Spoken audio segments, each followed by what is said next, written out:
les gens, ils étaient emplis d'un sentiment, une volonté très très forte de tout faire pour la réussite du camp national, du camp du Likoud.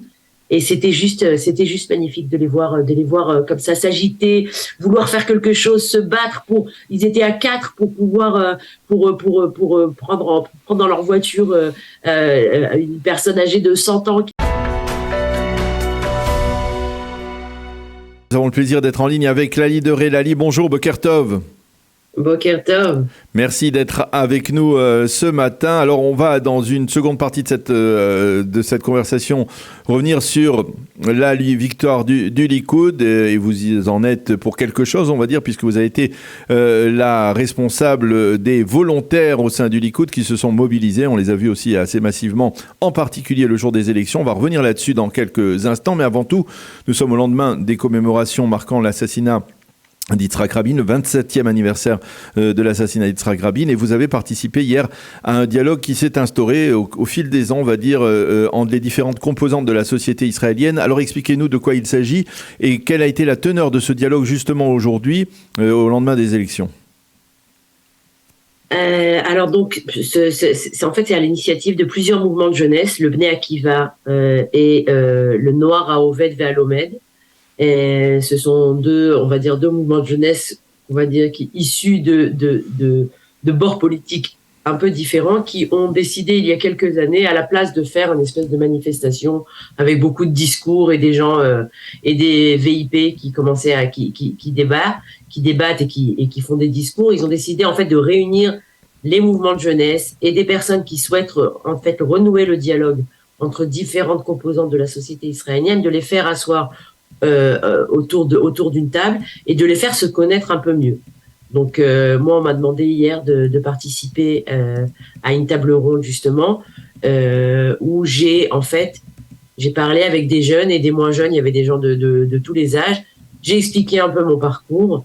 J'ai expliqué qui j'étais. J'ai expliqué pourquoi je suis militante Likoud. J'ai expliqué ce que l'assassinat d'Yitzhak Rabin m'a fait. Pourquoi à quel point cet événement a été pour moi un événement tragique et à quel point il m'a attristé. Mais j'ai aussi parlé du fait que quelques jours après, alors que je me rendais à Jérusalem dans un café, le fait que je porte le foulard et que j'ai l'aspect extérieur religieux sioniste, on m'a jeté du café, on m'a interdit d'y mettre les pieds parce que moi aussi j'avais assassiné Rabin.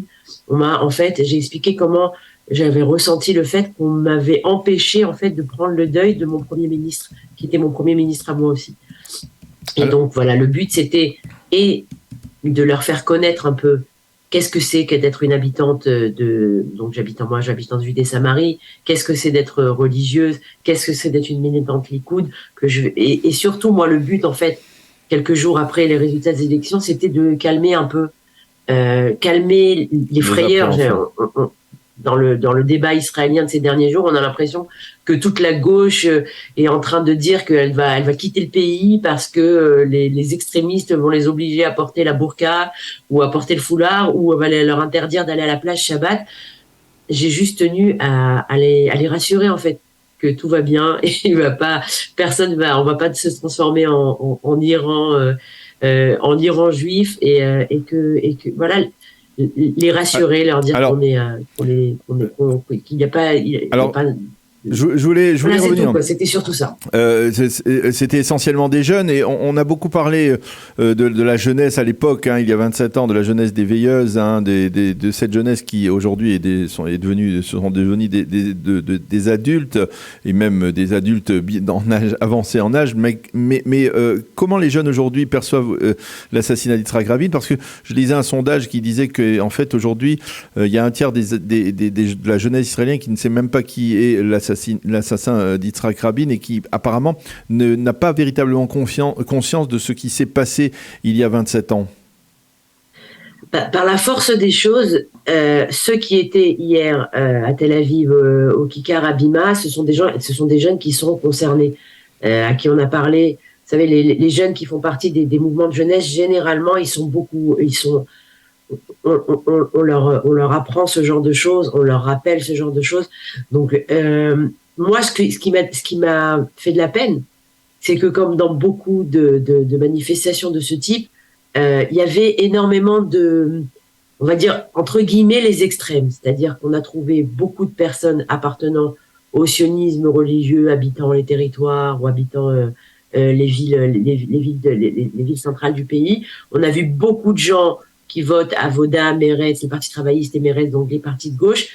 Il n'y avait pas énormément, j'ai pas vu, à part moi, je n'ai pas vu de militants, par exemple, qui représentent, par exemple, les mouvements de jeunesse comme le Bétar, par exemple. Le Bétar en Israël, c'est le mouvement de jeunesse un peu des traditionalistes. Ils n'étaient pas à cette manifestation. Et donc eux, oui. Est-ce que à eux aussi on inculque ce souvenir-là?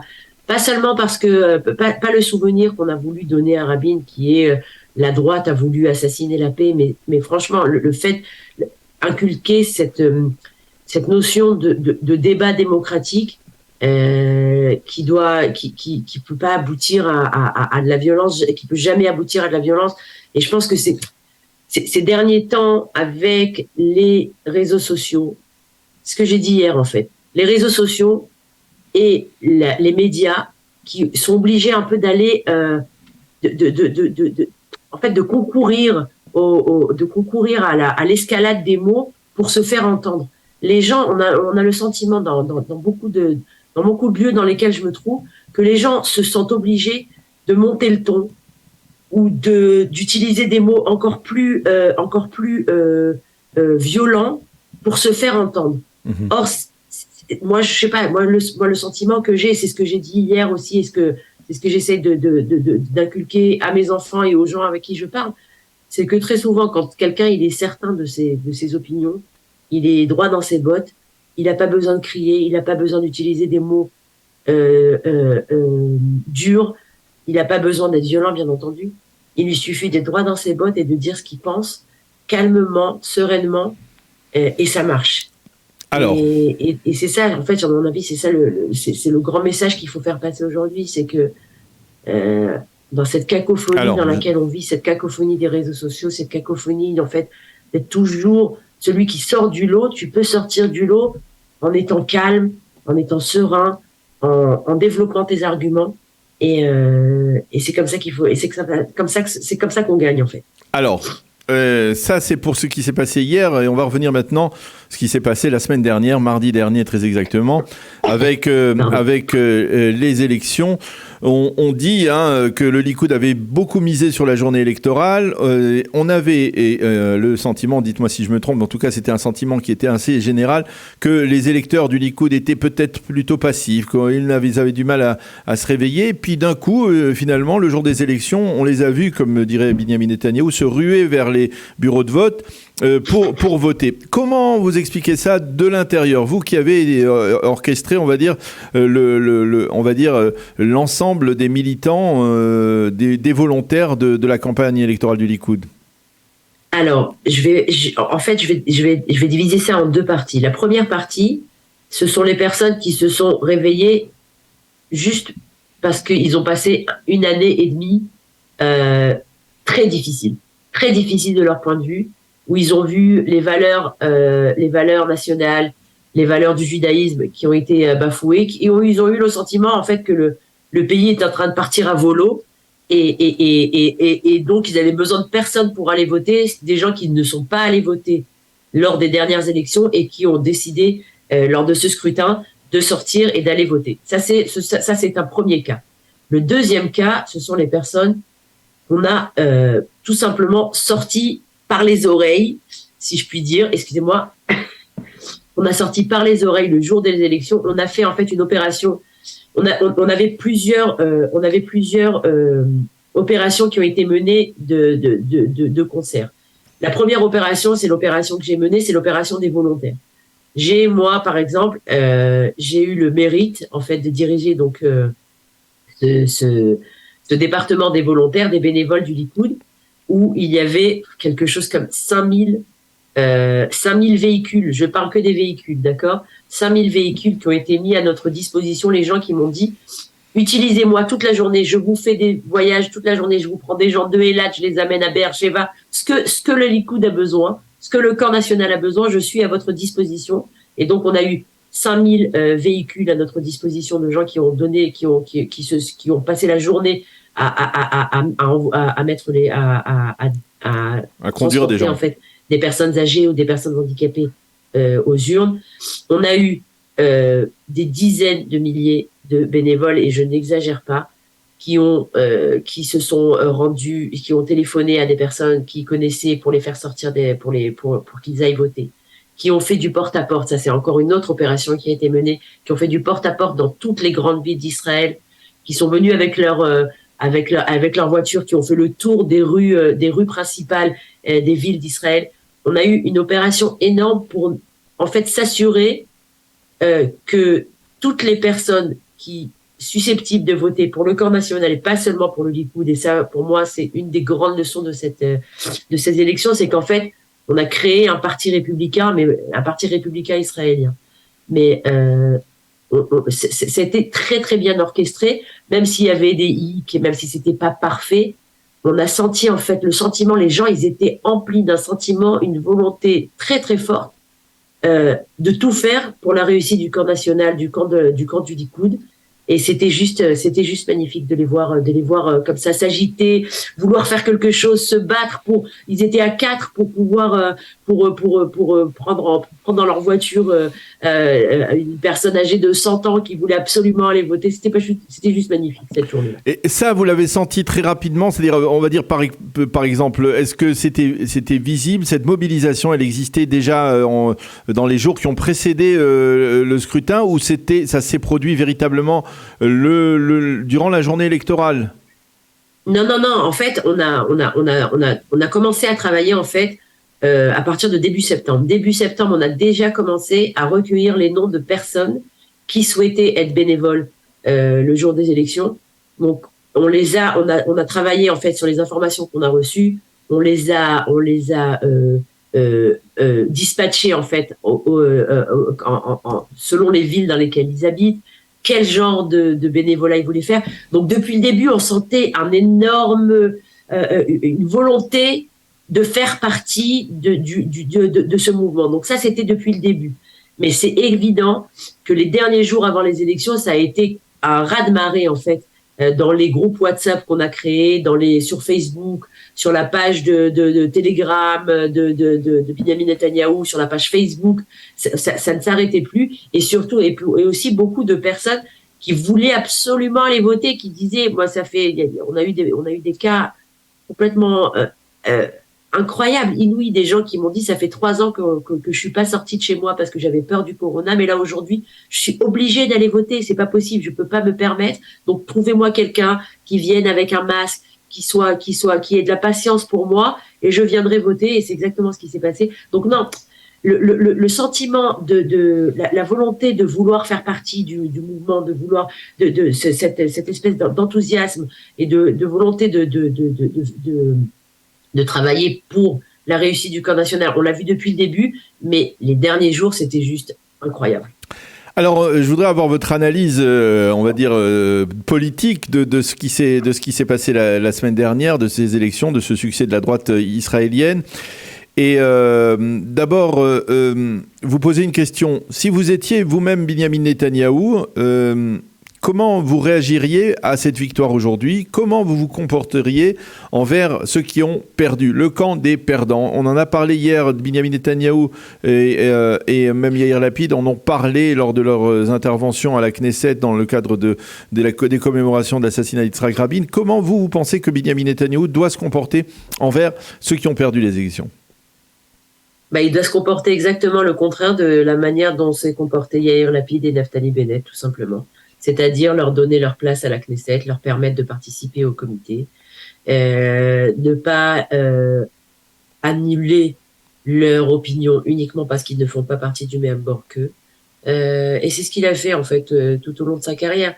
Donc, tout simplement, prendre ce que Naftali Bennett et Yair Lapid ont fait et faire le contraire, ça devrait fonctionner parfaitement. Non, en fait, mis à part la blague, entre guillemets, mais je suis sérieuse. On a l'opposition de cette année, un an et demi. Je pense que ça nous a appris, d'un côté,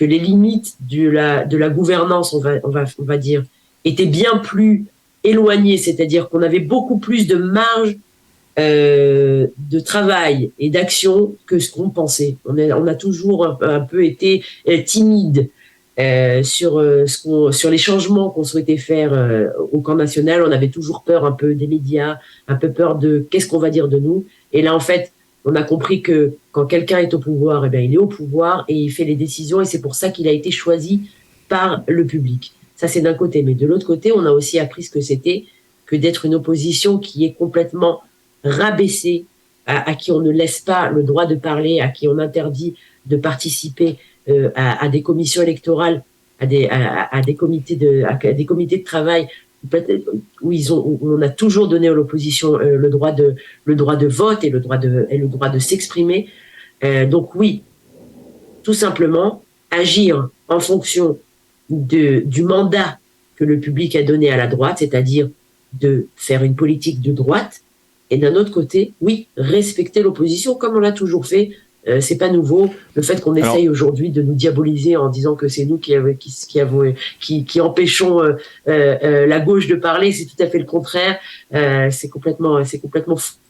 C'est complètement fou cette espèce mais on se pose la question, de renversement de la situation, en fait. Lali, on se pose la question, on se dit, est-ce que finalement l'année et demie de traversée du désert de Binyamin Netanyahou, de chef de l'opposition, ça lui a appris quelque chose? Est-ce que vous pensez qu'il a tiré les leçons de ce passage à vide? Et comment ça va se traduire dans sa manière de gouverner, justement? Eh ben, je pense que je l'ai toujours dit, je l'ai dit clairement, je pense que Binyamin Netanyahou n'avait pas mesuré à sa juste mesure le danger que présentait le parquet et le système juridique en Israël, le danger pour la démocratie. Et qu'il a toujours été un peu, vous savez, Netanyahou, c'est le conservateur par excellence, c'est-à-dire quelqu'un qui ne veut pas de révolution, il veut toujours des évolutions. Et je pense que cette année et demie lui a appris, et son procès aussi, on va dire, lui ont appris que s'il n'y avait pas de changement clair dans ce domaine du système juridique israélien, eh bien c'était la démocratie israélienne qui était en danger et il fallait faire des changements véridiques. Et donc là, je pense, en mettant Yariv Levin au ministère de la Justice, ce qui s'avère être la première nomination qui va être donnée, c'est-à-dire Yariv Levin au ministère de la Justice, je pense que le message est clair. Il va y avoir de grands changements au niveau du système juridique israélien pour sauver la démocratie israélienne qui est aujourd'hui en danger. Je pense qu'il va aussi, j'espère en tout cas, je veux penser, Netanyahou a souvent voulu faire des gouvernements où il y avait toujours une partie un peu centriste ou un parti de gauche qui fasse partie de son gouvernement. Je pense qu'aujourd'hui, le message est clair, le public veut un gouvernement de droite clair et net pour pouvoir faire la politique de droite qui manque aujourd'hui au gouvernement, qui n'a pas été fait suffisamment de manière claire et nette pour rendre en fait au public son droit le plus précieux, c'est-à-dire de mettre son bulletin dans l'urne. Et donc à mon avis, oui, aujourd'hui on va voir un 4 années beaucoup plus musclé de Netanyahou, avec beaucoup plus de choses qu'il n'aurait jamais fait il y a encore quelques années. Eh bien, la leader, et merci beaucoup d'avoir accepté de répondre à nos questions ce matin, au lendemain donc des commémorations de l'assassinat d'Yitzhak Rabin, auquel vous avez participé donc à votre manière en dialoguant avec les différentes composantes de la société israélienne, et puis de nous commenter donc les résultats de ces élections vus de l'intérieur, on va dire, puisque je rappelle, vous avez été la responsable des bénévoles, des milliers de bénévoles qui ont participé, donc comme vous le disiez, à cette campagne électorale, et en particulier le jour des élections. Merci beaucoup d'avoir été avec nous. Bonne journée, à bientôt. Bonne journée.